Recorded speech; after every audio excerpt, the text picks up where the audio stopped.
नमः भगवते वासुदेवाय। आप सभी भक्तों का जीवन अमृत चैनल पर हार्दिक स्वागत है। यहाँ हम लेकर आते हैं धर्म, भक्ति और आस्था से जुड़ी प्रेरणादायक कथाएं, पर्व त्योहारों की जानकारी, पूजा विधियाँ और जीवन को सकारात्मक बनाने वाले संदेश। हमारे साथ जुड़िए भक्ति के इस अमृत प्रवाह में, जहाँ हर कथा में छिपा है आध्यात्मिक ज्ञान और ईश्वर भक्ति का प्रकाश। तो आइए आरंभ करते हैं आज का हमारा पावन कार्यक्रम जीवन अमृत के साथ भक्ति के रंग में रंगे हर पल। आज कार्तिक महात्म कथा का 12वां दिन है। आप सभी को कार्तिक स्नान के 12वें दिन की ढेर सारी शुभकामनाएं। आइए इस पवित्र दिन में हम रसपान करें कार्तिक मास की कथा अध्याय 12 का। नारद जी बोले, उस भुवनेश्वर राजा ने मेरी विधि पूर्वक पूजा करके हंसते हुए कहा है, हे ब्राह्मण, आपका कहाँ से आगमन हुआ है? हे प्रभु, आपने कहीं कुछ देखा है जिसके लिए यहाँ आप आए हैं? हे मुनीश्वर, मुझे आज्ञा दीजिए। नारद जी बोले, हे दैत्येंद्र, मैं अपनी इच्छा से कैलाश पर्वत पर गया था। वहाँ मैंने पार्वती जी सहित बैठे हुए शंकर जी को देखा।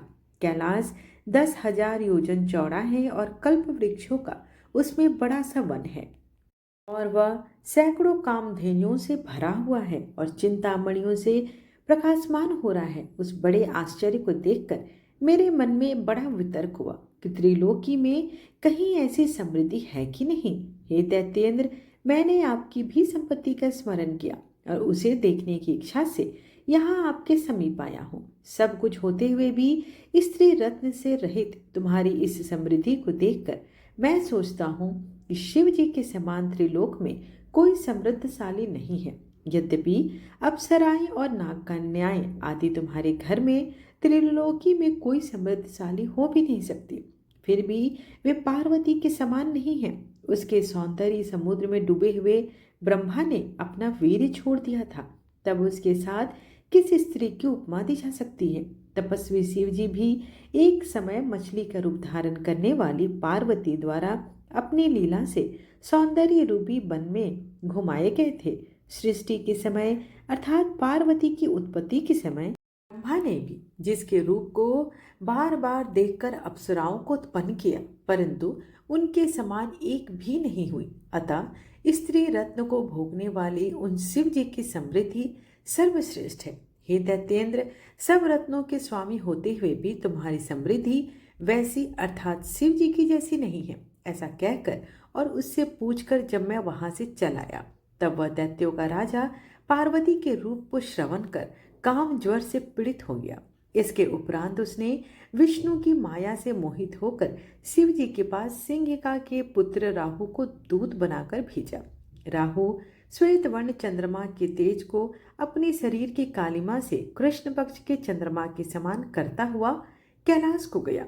नंदी द्वारा शिव जी से निवेदन किए जाने पर राहु शिव जी के समीप गया और शिव जी की भौं के संकेत से प्रेरित होने पर वह वचन बोला।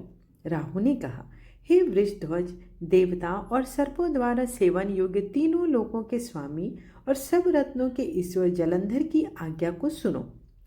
शमशान के वासी तथा सदा हड्डियों के भार उठाने वाले और दिगंबर अर्थात नंगे जो तुम हो, ऐसे तुमको हेमवती अर्थात हिमाचल की पुत्री स्त्री नहीं प्राप्त होनी चाहिए। मैं रत्नों का स्वामी हूँ और वह स्त्री अर्थात पार्वती स्त्रियों में रत्न है, अतएव वह मेरे ही योग्य है। भीख मांग के खाने वाले तुम्हारे योग्य नहीं। नारद जी बोले, राहु यह कह ही रहा था, उसी समय शिव जी की भौहें के मध्य से भयानक और तीव्र वज्र के शब्द के समान शब्द वाला एक पुरुष प्रकट हुआ। सिंह के समान उसका मुख था और चलायमान जीभ थी और ज्वाला सहित नेत्र थी और ऊपर को उठे हुए केस थे और सूखा शरीर था। ऐसा वह पुरुष दूसरे नृसिंह के समान लक्षित हो रहा था। अपने को खाने के लिए आते देख अतिवेग से भागता हुआ राहु उस पुरुष द्वारा बाहर पकड़ लिया गया। वह उसे पकड़कर जब खाने लगा तब रुद्र भगवान ने उसे रोक दिया और कहा, दूध पराये अधीन होते हैं, अतएव वह मारने योग्य नहीं होते, इसे छोड़ दो। इस वचन को सुनकर उसने राहु को आकाश में छोड़ दिया। राहु को छोड़कर उस पुरुष ने शिव जी से प्रार्थना की, पुरुष बोला, मुझे क्षुधा अत्यंत बाधा दे रही है और सब भांति मैं क्षुधा से दुर्बल हो रहा हूँ। हे देवेश, मैं क्या खाऊं? सो मुझे आज्ञा दीजिए। इस पर ईश्वर बोले, तो शीघ्र ही अपने हाथ पांव का मांस भक्षण करो। नारद जी बोले, शिव जी की ऐसी आज्ञा पाकर उस पुरुष ने अपने हाथ पांव का मांस इस तरह खाया कि केवल सिर ही शेष रह गया। उसका शरीर मात्र देखकर उस समय अत्यंत प्रसन्न शिव जी विस्मय युक्त हो उस भीमकर्मा पुरुष से बोले, हे कीर्तिपुक, तू सदा मेरे द्वार पर स्थित रह।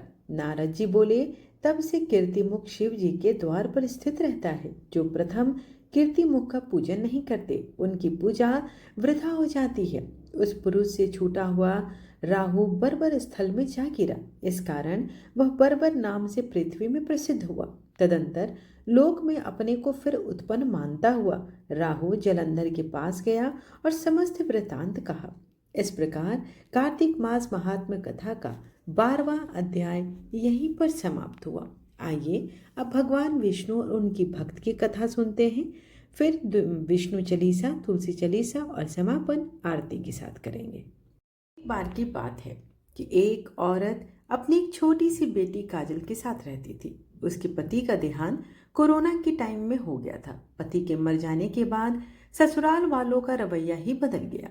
उसके सास ससुर और देवर जेठ सब ये चाहते थे कि वह किसी तरह यहाँ से चली जाए और जितनी भी प्रॉपर्टी का हिस्सा हो वो उसे देना न पड़े। मधु को ये सब बातें समझ आ रही थी। वह बुरा भला सुनकर भी किसी तरह वहाँ अपनी बच्ची के लिए रुकी हुई थी। लेकिन एक दिन उसके ससुर ने साफ साफ कह दिया, बहू तुम अपने पीहर चली जाओ, तुम्हारा खर्च अब कौन उठाएगा? वैसे भी इस लड़की की पढ़ाई और इसकी शादी की जिम्मेदारी उठाना हमारे बस की बात नहीं है। उनकी बात का समर्थन करते हुए सबने मिलकर मधु को घर से निकाल दिया। मधु के पीहर में उसके भैया भाभी खुद एक छोटे से किराए के मकान में रहते थे, इसलिए वह वहां भी नहीं जा सकती थी।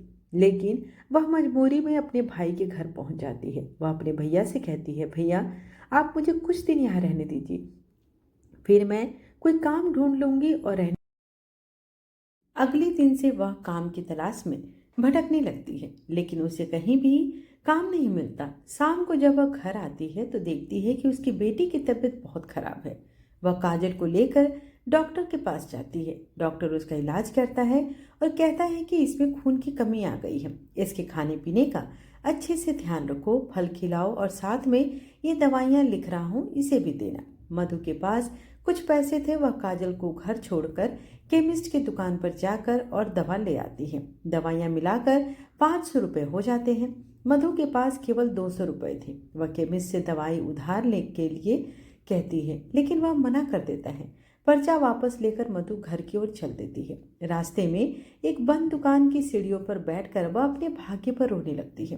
तभी उसे कहीं से भजनों की आवाज़ आती है। मधु उस आवाज़ की ओर चल देती है। बराबर वाली गली में खाटू श्याम जी का कीर्तन हो रहा था। वह रोते रोते वहां जाकर बैठ जाती है और सामने श्याम बाबा की मूर्ति को देखकर रोने लगती है। भजन सुनते सुनते वो भूल जाती है कि वह तो दवाई लेने निकली थी।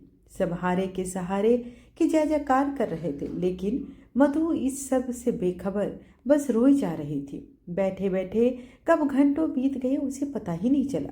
जब कीर्तन खत्म हुआ, प्रसाद बांटा जा रहा था। मधु ने भी प्रसाद लिया। वह प्रसाद लेकर खाटू श्याम जी की मूर्ति के पास गई। उसने बाबा के चरणों में सर झुकाया और रोते हुए उसने बाबा से अपनी बेटी के लिए प्रार्थना की। जब वह कीर्तन से बाहर निकल रही थी तो उसे दवाई की याद आई। पर्चा देखा, एक हाथ में प्रसाद था, लेकिन वह 200 रुपये कहीं नहीं दिखे।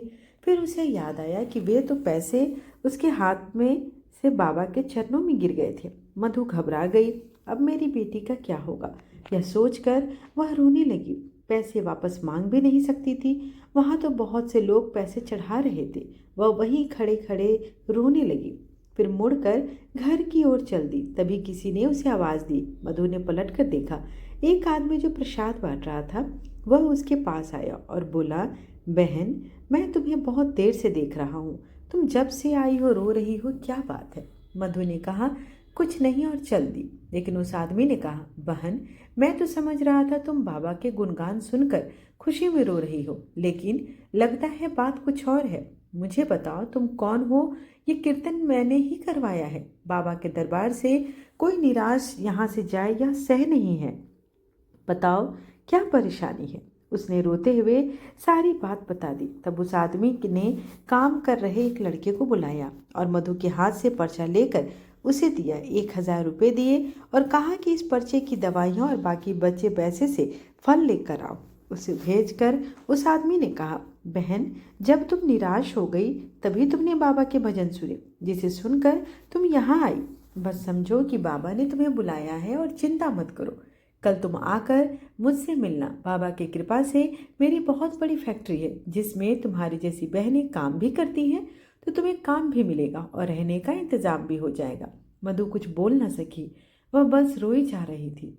यह देखकर उस आदमी ने कहा, बस बहन, जितना कष्ट था वो तुमने सह लिया, उस पर सब कुछ अब खाटू श्याम बाबा पर छोड़ दो और उन्हीं की शरण में जाओ। तभी वह लड़का दवा और फल लेकर आ गया। उस आदमी ने फल और दवा मधु को दिए। मधु उन्हें धन्यवाद देकर अपने घर आ गई। अगले दिन से मधु को उस फैक्ट्री में काम भी मिल गया और उसे वहीं फैक्ट्री के पास रहने की जगह भी मिल गई, जहां बहुत सी औरतें रहती थी जो अलग अलग शिफ्ट में काम करती थी। उनसे जान पहचान हो जाने पर वे काजल का ध्यान भी रखने लगे। कुछ ही दिनों में वह अच्छे से काम सीख गई। मधु अब हर दिन खाटू श्याम जी का दीपक जलाती, उनकी पूजा करके घर से निकलती थी। 6 महीने बाद उसे पता लगा कि उसकी फैक्ट्री की ओर से बस में सबको खाटू श्याम जाने को कहा जा रहा है। वह बहुत खुश हुई। काजल को साथ लेकर वह खाटू श्याम जी के मंदिर पहुंच गई। लाइन में लगे लगे उसे बहुत देर हो गई। जब वह बाबा के सामने पहुंची तो उसकी आंखों से आंसू बह रहे थे। बाबा ने बिना मांगे उसकी सारी परेशानी हल कर दी। बाबा के दर्शन करके वह बाहर आई। उसका मन बहुत ही शांत और शीतल हो गया। अब उसने मन बनाया कि वह हर महीने खाटू श्याम जी के यहाँ अवश्य जाएगी और फैक्ट्री में मेहनत करते करते उसकी तरक्की भी हो गई और वह अपना और अपनी बेटी का जीवन यापन खाटू श्याम जी के कृपा से करने लगी। उसने अपने रुदन से स्वर्ग से सत्यलोक पर्यंत के लोग बहिरे कर दिए। रोने का शब्द सुनकर यह क्या है ऐसे विस्मित हो ब्रह्मा जी वहां पहुंचे। आते ही समुद्र की गोदी में उस बालक को देख ब्रह्मा जी बोले, यह अद्भुत बालक कौन है?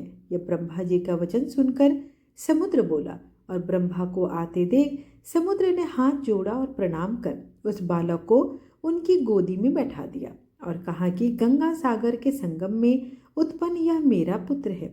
हे जगत के गुरु, इसके जात कर्म कर इसको संस्कार दीजिए। नारद जी बोले। समुद्र ऐसा कह ही रहा था कि समुद्र के पुत्र उस बालक ने ब्रह्मा जी की दाढ़ी पकड़ ली और बारंबार हिलाने लगा। दाढ़ी पकड़ विष्णु सुनिए विनय सेवक की चितलाए, कीरत कुछ वर्णन करूं दीजिए ज्ञान बताए। नमो विष्णु भगवान खरारी, कष्ट न सावन अखिल बिहारी।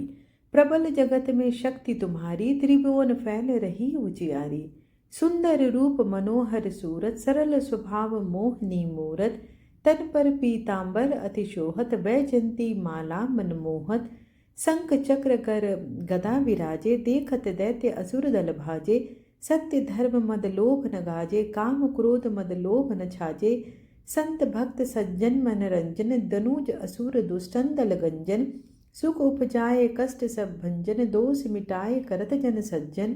पाप काट भव सिंधु उतारन, कष्ट नाश कर भक्त उबारन। करत अनेक रूप प्रभु धारन, केवल आप भक्ति के कारण। धरनी धेनु बन तुम ही पुकारा, तब तुम रूप दाम का धारा। भार उतार असुर दल मारा, रावण आदि को संहारा। आप वराह रूप बनाया, हिरण्याक्ष को मार गिराया। धर मत्स्य तन सिंधु बनाया, 14 रत्नन को निकलाया। अमिलक असुरन द्वंद मचाया, रूप मोहिनी आप दिखाया। देवन को अमृत पान कराया, असुरन को छवि से बहलाया। कर्म रूप धर सिंधु बुझाया, मंत्राचल गिरि तुरत उठाया। शंकर का तुम फंद छुड़ाया, भस्मासुर को रूप दिखाया। वेदन को जब असुर डुबाया, कर प्रबंध उन्हें ढूंढवाया। मोहित बनकर खल ही न जाया, उस ही कर से भस्म कराया। असुर जलंधर अति बलदाई, शंकर से उन किन्ह लड़ाई। हार पार शिव सकल बनाई, कीन सती से छल खल पाई। सुमिरन कीन कर तुम्हें शिवरानी, बतलाई सब विपत कहानी। तुम बने मुनीश्वर ज्ञानी, वृंदा की सब सूरति भुलानी। देखत तीन दनुज सैतानी, वृंदा आए तुम्हें लिपटानी। हो स्पर्श धर्म क्षतिमानी, हना असुर उर शिव सैतानी। तुमने ध्रुव प्रहलाद उबारे, हिरण्याकुश आदि खल मारे। गणिका और अजामिल तारे, बहुत भक्त भव सिंधु उतारे। हरहु सकल संताप हमारे, कृपा करहु हरि सिर जनहारे। देखहु मैं निज दरस तुम्हारे, दीन बंधु भक्तन हितकारे। चाहत आपका सेवक दर्शन, करहु दया अपनी मधुसूदन। जानू नहीं योग जप पूजन, होय यज्ञ स्तुति अनुमोदन। शील दया संतोष सुलक्षण, विदित नहीं व्रत बोध विलक्षण। करहूँ आपका किस विधि पूजन, कुमति विलोक होत दुख भीषण। करहूँ प्रणाम कौन विधि सुमिरन, कौन भांति में करहूँ समर्पण। सुर मुनि करत सदा सेवकाई, हर्षित रहत परम गति पाई। दिन दुखी निस्पर सदा सहाई, निज जन जान लेप अपनाए। पाप दोष संताप नसाओ, भव बंधन से मुक्त कराओ। सुख संपत्ति दे सुख उपजाओ, निज चरणन का दास बनाओ। निगम सदा ये विनय सुनाए, पढ़े सुने जो जन सुख पाए। तुलसी चालीसा माता तुलसी को समर्पित है। पुराणों में वर्णित है कि देवी वृंदा ही तुलसी के रूप में प्रकट हुई थी और भगवान विष्णु को देवी लक्ष्मी के समान ही प्रिय है। जो भी व्यक्ति नियमित रूप से तुलसी के पौधे के समक्ष तुलसी चालीसा का पाठ करता है और विशेष रूप से देव उठनी एकादशी, कार्तिक मास और कार्तिक पूर्णिमा पर तुलसी चालीसा का पाठ करना, उसके पाप क्षय हो जाते हैं और वह भगवान विष्णु का प्रिय होकर उत्तम लोक को प्राप्त करता है। तो आइए माता तुलसी की चालीसा का पाठ करते हैं। श्री तुलसी महारानी करु विनय सिरनाय, जो मम हो संकट विकट दीजे मात नसाए। नमो नमो तुलसी महारानी, महिमा अमित न जाए बखानी। दियो विष्णु तुमको सन्माना, जग में छायो सुयस महाना। विष्णु प्रिया जय जयति भवानी, तिहु लोक की हो सुख खानी। भगवत पूजा कर जो कोई, बिना तुम्हारे सफल नहीं होय। जिन घर तब नहीं होए निवासा, उस पर करहि विष्णु नहीं वासा। करे सदा जो तब नित सुमिरन, ते ही के काय होय सब पूरन। कार्तिक मास महात्म तुम्हारा, ताको जानत सब संसारा। तब पूजन जो करे कुवारी, पावे सुंदर वर सुकुमारी। कर जो पूजन नीति प्रति नारी, सुख संपत्ति से होय सुखारी। वृद्धा नारी करे जो पूजन, मिले भक्ति लहोवे पुलकित मन। श्रद्धा से पूजे जो कोई, भवनिधि से तर जावे सोई। कथा भागवत यज्ञ करावे, तुम बिन नहीं सफलता पावे। छायो तब प्रताप जग भारी, ध्यावत तुम ही सकल चितधारी। तुम ही मात यंत्रन तंत्रन, सकल काज सिद्धि होवे क्षण में। औषधि रूप आप हो माता, सब जग में तब यस्य विख्याता। देव ऋषि मुनि औ तपधारी, करत सदा तब जय जयकारी। वेद पुराणन तब यश गाया, महिमा अगम पार नहीं पाया। नमो नमो जय सुख करणी, नमो नमो जय से दुख हरणी। नमो नमो सुख संपत्ति देनी, नमो नमो अद्य काटन छेनी। नमो नमो भक्त दुख हरणी, नमो नमो दुष्टन मद छेनी। नमो नमो भव पार उतारनी, नमो नमो परलोक सुधारनी। नमो नमो निज भक्त उबारनी, नमो नमो जन काज सवारनी।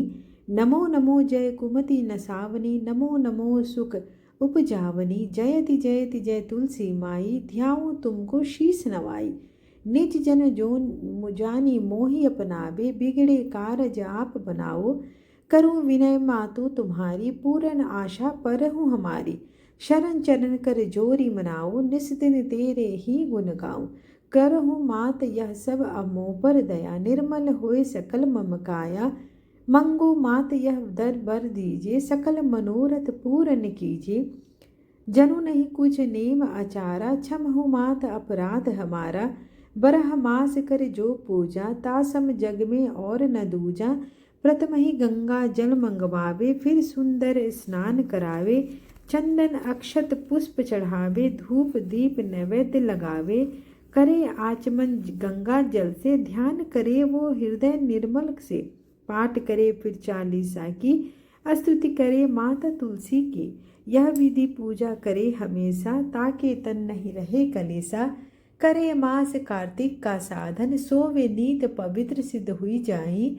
है यह कथा वहाँ सुखदाई, पढ़े सुने सो भर तर जाई। तुलसी मैया तुम कल्याणी, तुम्हारी महिमा सब जग जानी। भावना तुझे माँ नित नित ध्यावे, गा गा कर माँ तुझे रिझावे। यह श्री तुलसी चालीसा पाठ करे जो कोय, गोविंद सो फल पावही जो मन इच्छा होय। तुलसी चालीसा के बाद आरती भी अवश्य करें। ओम जय जगदीश हरे स्वामी जय जगदीश हरे। भक्त जनों के संकट क्षण में दूर करे। ओम जय जगदीश हरे। जो ध्यावे फल पावे, दुख बिन से मन का सुख संपत्ति घर आवे। कष्ट मिटे तन का। ओम जय जगदीश हरे। मात पिता तुम मेरे, शरण गहूँ मैं किसकी, तुम बिन और न दूजा, आस करूँ मैं जिसकी। ओम जय जगदीश हरे। तुम पूरन परमात्मा, तुम अंतर्यामी, पार ब्रह्म परमेश्वर, तुम सबके स्वामी। ओम जय जगदीश हरे। तुम करुणा के सागर, तुम पालन करता, मैं मूरख खल कामी, कृपा करो भरता। ओम जय जगदीश हरे। तुम हो एक अगोचर, सबके प्राणपति, किस विधि मिलूं दया मैं, तुमको मैं कुमति। ओम जय जगदीश हरे। दिन बंधु दुख हरता, तुम ठाकुर मेरे, अपने हाथ उठाओ, द्वार पड़ा मैं तेरी। ओम जय जगदीश हरे। विषय विकार मिटाओ, पाप हरो देवा, श्रद्धा भक्ति बढ़ाओ, संतन की सेवा। ओम जय जगदीश हरे। तन मन धन संपत्ति, सब कुछ है तेरा, तेरा तुझको अर्पण, क्या लागे मेरा। ओम जय जगदीश हरे। श्री जगदीश की आरती, जो कोई नर गावे, कहत शिवानंद स्वामी, मन वांछित फल पावे। ओम जय जगदीश हरे। तुलसी महारानी नमो नमो, हरि की पटरानी नमो नमो। धन तुलसी पूरन तपकीनो शालिग्राम बनी पटरानी। जाके पत्र मंजरी कोमल श्रीपति कमल चरण लपटानी। धूप दीप नैवेद्य आरती पुष्पन की वर्षा बरसानी। 56 भोग 3600 व्यंजन बिन तुलसी हरि एक न मानी। सभी सखी मैया तेरे यश गावे भक्ति दान दीजे महारानी। नमो नमो तुलसी महारानी, तुलसी महारानी नमो नमो। तुलसी महारानी नमो नमो, हरि की पटनानी नमो नमो। आशा करती हूँ कि आपको आज की कथा और वीडियो पसंद आई हो। वीडियो पसंद आए तो चैनल को लाइक शेयर एंड सब्सक्राइब करना बिल्कुल ना भूलें और दिल से कमेंट बॉक्स में हरे कृष्ण अवश्य लिखें। कार्तिक मास का महात्म्य है और ऐसे में एक सकारात्मक ऊर्जा का आदान प्रदान अवश्य करें। धन्यवाद।